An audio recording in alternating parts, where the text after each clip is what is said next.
listeners, it's Kim. I'm here with my sister Kris. Hi, Kris. Hi. from Cardvoyant Kris, and we just decided to do a video today. We usually talk about a lot of things, but today we thought it might be interesting to talk about automatic writing that Kris does on her channel. She does her Jacob's Journals entries, and she can tell you about that. But we thought we'd maybe talk a little bit about automatic writing, what it is, how it works. And then we have a couple of questions to ask later on about the situation that we're all going through right now in the world, I guess, in the country, in the world. And so Kris, do you want to just kind of explain how the Jacob's Journals kind of came about? And because it's a long story, but I'll make it short. You might remember and I think this was maybe 2 years ago. I think I said to you at the time, I think I could channel. I think I could channel somehow. And yet it didn't feel like what you do or what Cassie does. I mean, I couldn't quite figure it out. I just kind of had it in the back of my mind. And then not long ago, maybe 6 months ago, in meditation, I kept getting these phrases. Like I would be, you know how you try and sort of make your mind quiet, but these phrases kept coming up. And I thought, finally, I was just like, well, I should just write these down. And so one day I started writing, and then as I started writing, it was just more and more and more. And it was like somebody talking to me. And I had this impression. It's hard to explain the pictures that you get in your head. When you're reading for someone or when you're doing anything like this. But I had this impression of several people, like 4 or 5, or sometimes 4, and then sometimes 5. And I felt like that's who was giving me the information. And when I picture my guide, it's kind of like, I don't know how to explain it, but it's kind of like here, and then they're kind of like here. And I thought of them as like spirit masters.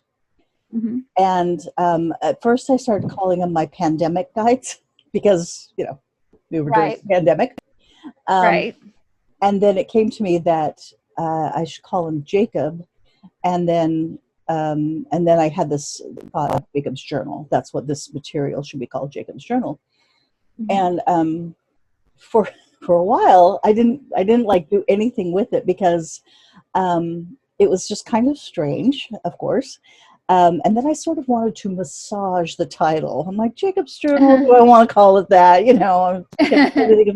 But then it was just like, oh, that's what they said. So I just need to go with this. Whatever they say, I'll just do. I mean, you can't be editing and filtering, or else it's not going to work. Once you start to filter, I think that that's a big problem in any kind of reading and that kind of work, is when your mind becomes a filter. The whole way that it works is to be open to anything. So then I just started collecting this material and then decided to put it on my channel, in the form of little videos where I just read the different entries that I've gotten. They're usually not that long. For me, when I'm doing it, like in regular meditation during a day, I might spend like 20 minutes or half an hour. But when I do these Jacob things, it's usually like an hour. So I'm not sure exactly how long I'm writing, but it'll fill several pages of of course I write, you know how you kind of write crazy when you're, but it'll fill several pages. And then on like a written form, like a Word document, it's usually just a page or so. So that's how it came. But it was kind of a long time evolving. Like I said, a couple of years where it's like felt it coming on. And then I felt like the time had to be right. And during this time when I was really, everything's kind of upsetting and you're really seeking answers and help and stuff, that's when it started to come out. So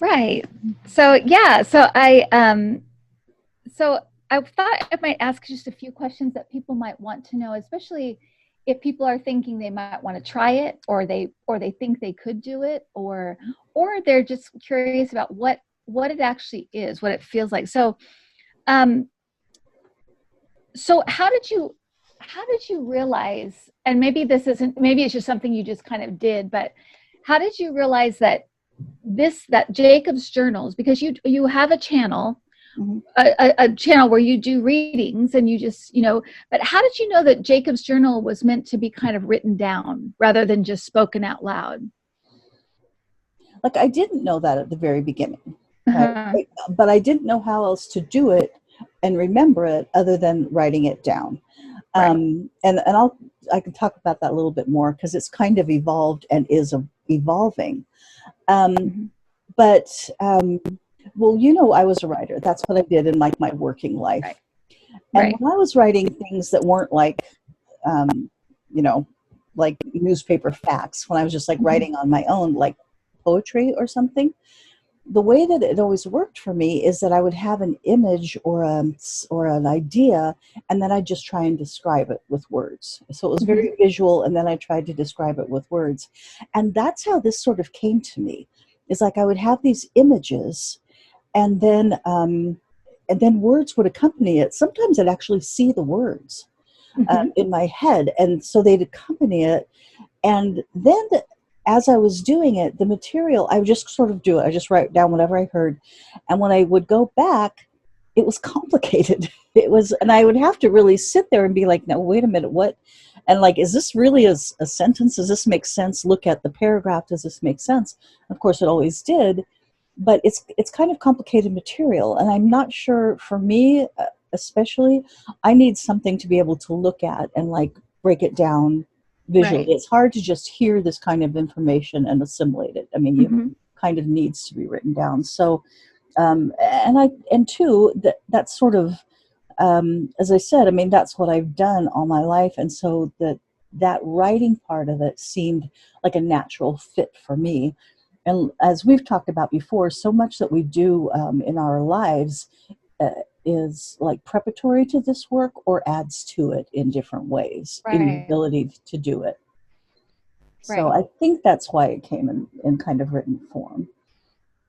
And do you think that the fact that it's written down and that people can kind of look at it and keep going back to it, and maybe when they look at it, certain words or certain things will stand out to them?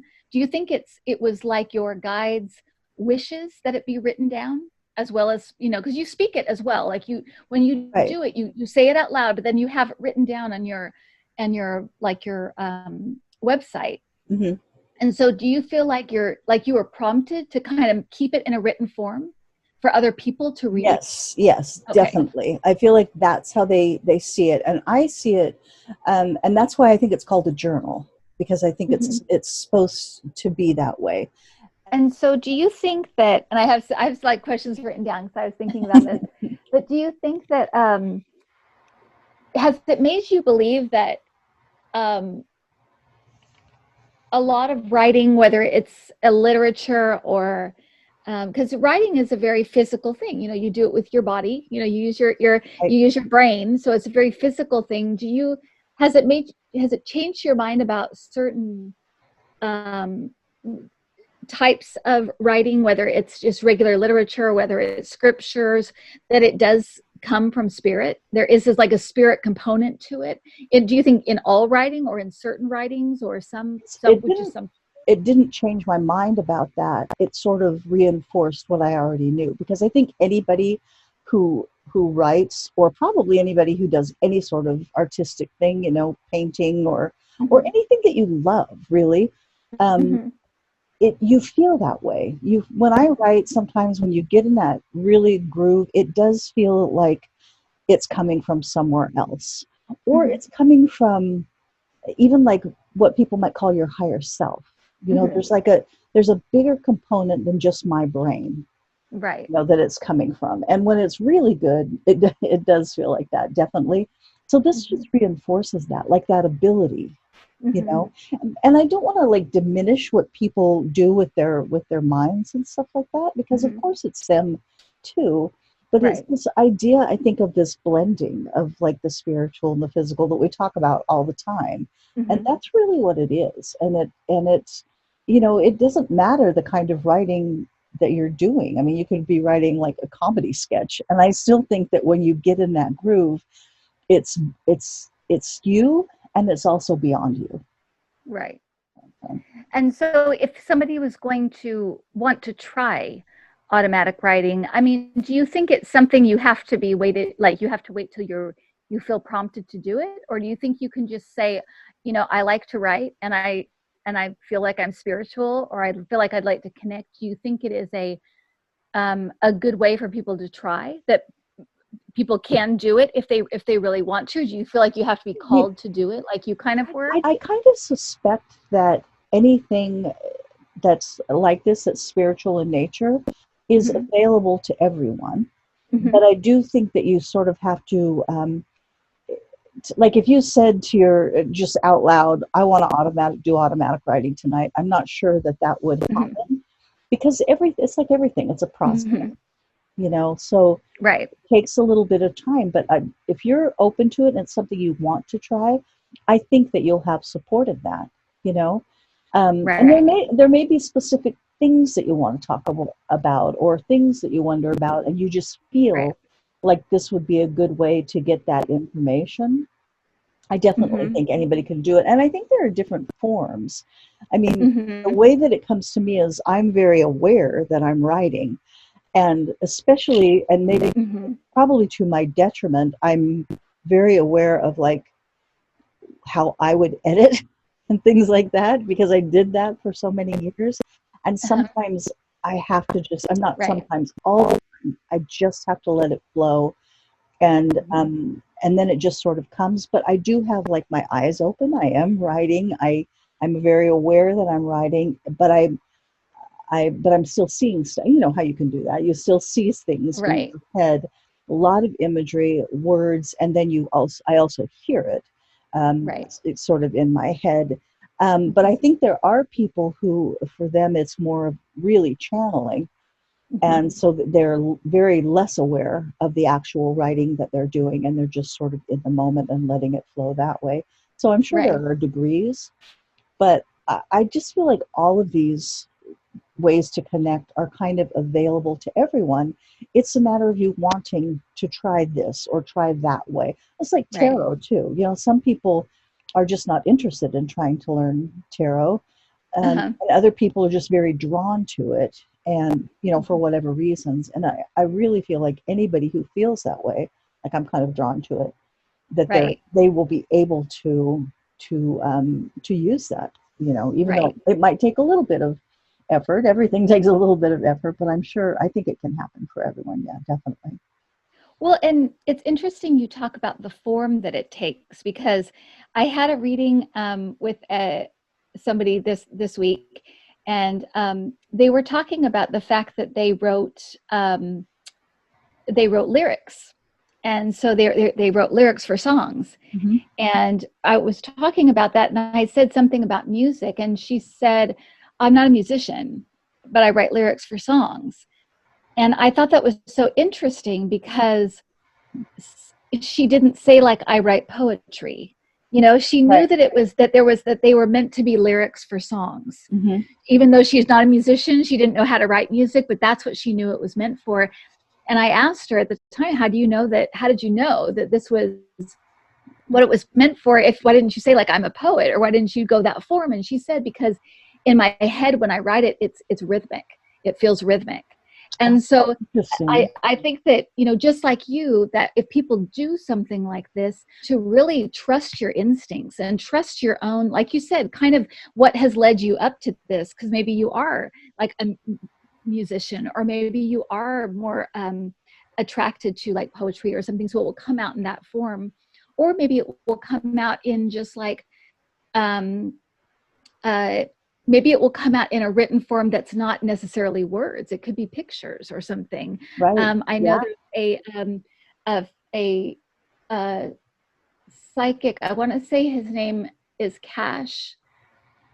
I think it's Cash Peters. And everything he does is written in like little stick figures and stuff. And it shows like he'll like propel into the future for somebody, like, you know, Barack Obama or somebody, and he'll write out little pictures of them, like How having what's going to come. And they're always like, they go down a tunnel and then they go in here, but it says so much, even though they're little stick figures, and it's always really wacky, things that come out, but that's the way it's done for him. And I think, I believe his channel is very popular. So I think it resonates with certain people. I think we've talked about that before too, where not every single psychic or every single, person will resonate with everybody. So do you also think that's part of it too, is that it's like people that really enjoy reading and journals and that kind of thing, and words, and that the format that you have, that it will reach certain people, and words that it may reach certain people that maybe something like my channel wouldn't reach them, that it will be something that reaches people in a different way, touches them in a different way. Right. And I think that, yes, I definitely think that. And I think that that is how this works, just like connection with spirit and the non-physical world, is there are all these different ways and all these different people. And I used to sort of have in my head that, and maybe this is a church thing, being raised in the church thing, where you think of church leaders, and even in most every religion, they have like a group of leaders, like whether it's the Pope in the Catholic Church or the prophet in the Mormon Church. And then, there's sort of this hierarchy that goes down. So I figured, I kind of felt like, well, there's a certain number of people who do this, maybe there's a handful of good psychics, or well, who is the one person that I should follow? And it's not true at all. There are so many people who are gifted in this way and who are communicating in various ways that really reach different people in different ways and touch their hearts in different ways. And hopefully for people, it's more than one person.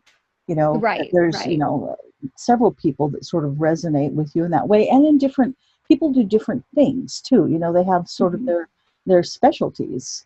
Some people are mediums, and they connect with people who have passed over for their clients. Others connect with famous people who have passed over. Some people connect with the spirit guides, like I feel like I'm doing in the Jacob's Journal. And then other people do various kinds of readings, various kinds of, prediction kind of things. I mean, there's just so many people. And I've had so many people that I've read for that are gifted intuitively as well. It shows also the way I did a reading on my channel today. I don't it'll probably be up later, but it's like it is like this, you can just feel like it's almost like a river flowing one way. It's like you can tell this kind of spirit energy is moving onto the earth, and it's just kind of, it's flowing in through people and through ideas and through art and all of these things. It's just kind of like it's flowing in. And I to me, I just feel like it's time. It's kind of, it's the time for this to happen. And I think a lot of people, I know you have said too, that a lot of people that I talk to right now specifically, and really since the pandemic started, and we can talk about that too, because I know one of our sisters talked about the pandemic today, but she had a question about it, but that it's made people really not only be still with themselves and their situation, but to kind of rethink their life. Where am I going? What am I going to do when this list? Am I really happy doing what I'm doing? It kind of has put people in that. I always think of the hangman card. It's like we're all in that like suspended kind of thing right now. So many people. Yeah. Oh, really? In readings? It's so weird. The cards that, and I'm told if you've had a reading from me lately, I may have mentioned this in your reading, but over and over again, I get some of the same cards, and they're cards that I didn't used to get that much. I swear I did not get used to get that much. One of them is the Hanged Man. The other is the Justice card. The other is, it's another balance card like that. But there's like 3 or 4 major arcana cards that I keep getting again and again and again and again, almost every reading. And I think you're exactly right. It's talking about like what's happening in individual lives, and also the world and how they relate. Both things relate. Right. But I do think too that there's so many people. I mean, everybody that's here living right now sort of knew they would be encountering this situation in one way or another. You know, maybe they didn't Right. know the specifics of how it would play out, but um, this kind of energy and stuff that's going on. And so many people are here specifically to live through these times and help through these times. You know? Right. So, Right. yeah, so I So, do see that again and again. so as far as like, if we kind of wrapped up the talk about automatic writing, I guess you're that what we would say, I guess, is that if it appeals to you, if it's interesting to you, if you're like that really sounds cool, or I'd love to try it. I guess you're saying try it, but also be open to the form it may take with you Right. specifically. It Yeah. may not come out in a journal form. It may not come out, it may come in pictures, or it may come in 1 or 2 words, or it may come in 1 word and you make a poem out of it, or something, Yeah. be, I guess, open to what feels right for you. Is that Yeah. what you'd And say? I, Or, yes, definitely that. And like I said, be patient with yourself and with your guides as they try to figure out like you try and figure out the best way for this. right, So I'd say be ready for it too. Like have a notebook. If you write, right, some people you could probably, do, obviously you could on a computer, right, it may come in the form of like recording it and then writing it down, right. but for me, I like writing with pen and paper, with a notebook. I have Hmm. like a million notebooks, and so I had it ready. It really does feel like it's coming on, like the ability to do it. And so, ask your guides, and especially like exactly what you said. If it's something that resonates with you, that it sounds Right. interesting, that you're drawn to, then definitely try it. Ask your guides and then just sort of sit in meditation, like with that in mind, but then Hmm. opening just, as you always do in meditation, sort of clearing your mind, Hmm. letting it come forward. And it really Right. will. I think it will. But Right. just be ready for it when it does. Right. Right. Right. Yeah. Well, good. So thanks, intuitive viewers. It's been a good time talking. I hope that it's been enlightening and interesting. And please, if you need a reading right now, Cardvoyant Kris, or cardvoyant.com, to Yes. get a hold of Kris Yeah. for a reading. I'll be starting readings up again in January, so I'll be kind of closed down for just a little bit while I do classes. If you want to do classes, send me just an email that says classes in the description, intuitiview@gmail.com, and I'll send you back a little thing to tell you I got your email. And I'll let you see Lucy Goose. She She's wants to patty. disappear. Okay, so I'll see you guys later, and we'll see you, Kris. Thanks, Kris. You're welcome. Bye. Bye.